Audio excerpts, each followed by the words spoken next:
The night train does not hurry, and neither do we.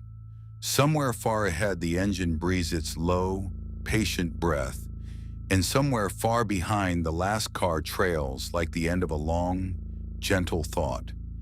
And here in the middle is the carriage they call the lantern car, where the lamps are turned low and the dark outside the windows is soft as a folded blanket. You have a seat by the window, the good kind, with a cushion worn into a shape that seems to have been waiting just for you.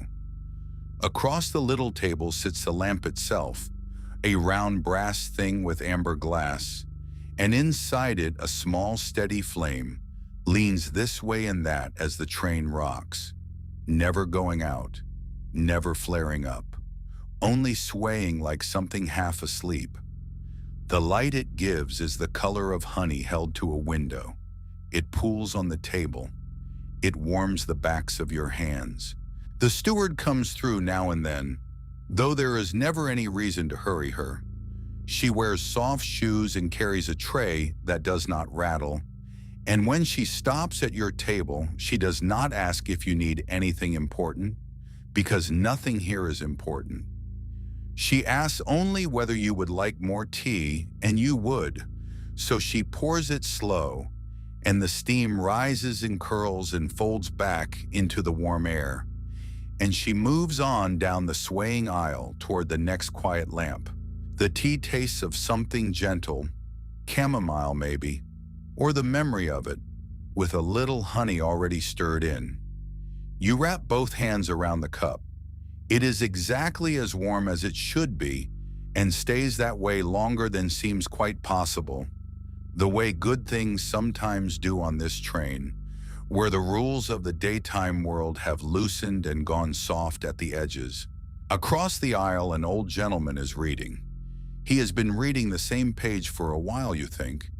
Not because the words are difficult, but because he keeps drifting off into the comfort of them, and then drifting back.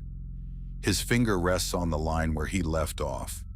A blanket has slipped from his knees, and without quite waking, he tugs it up again and settles, and the lamp by his elbow keeps its small flame burning for him, whether he watches it or not. Farther along, a woman knits something that has no particular shape yet. A long, soft ribbon of gray wool growing slowly off her needles. The clicking is so quiet it has become part of the train, part of the rhythm of the rails. That endless gentle sound, the long short of the wheels passing over the joints in the track. She is not making the scarf for anyone in a hurry. She is making it the way you might hum, just to have something kind moving through your hands. Outside, the country slides by without asking to be looked at. There are fields you cannot quite see, only feel, dark and breathing and asleep. Sometimes a single far-off light drifts past, a window in a farmhouse, a lantern on a gate, and you wonder for a moment about the person who left it burning, and then the light is gone behind you, and the wondering loosens and lets go. Sometimes there is a small wooden station with no name you can read, its platform empty, its own lamp glowing, waiting for no train in particular, content simply to glow. The carriage rocks. It is the oldest motion there is, older than trains. The rocking of a cradle, the rocking of a boat tied close to the dock, the sway of a branch with someone resting in the crook of it. Your shoulders have given up their last small weight without your noticing. The cushion holds you. The blanket the steward left across your knees is heavier than it looks.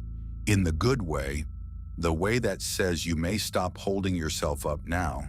The train will do it. No one here is going anywhere they need to reach. That is the secret of the lantern cars, and it is not really a secret, only something easy to forget out in the loud world. The train will run all night, and the lamps will burn all night, and the steward will pour and pour again, and the wool will grow another quiet inch, and none of it asks a thing of you. You may close your eyes between one swaying breath of the lamplight and the next. You may let the clicking of the needles and the long short of the rails braid themselves together into one soft sound. The old gentleman's book has come to rest on his chest. The woman's hands have slowed. The flame in the brass lamp leans and steadies and leans, amber and patient, throwing its honey light across the table and your hands in the half-warm cup. The train goes on, unhurried, into the soft dark. There is more night ahead than you could ever stay awake to see. So you needn't try. Let the carriage rock. Let the lamp keep watch. Somewhere far ahead, the engine breathes its low, patient breath. And here in the middle, in the warm amber quiet, there is nothing at all to do but rest and let the slow train carry you on.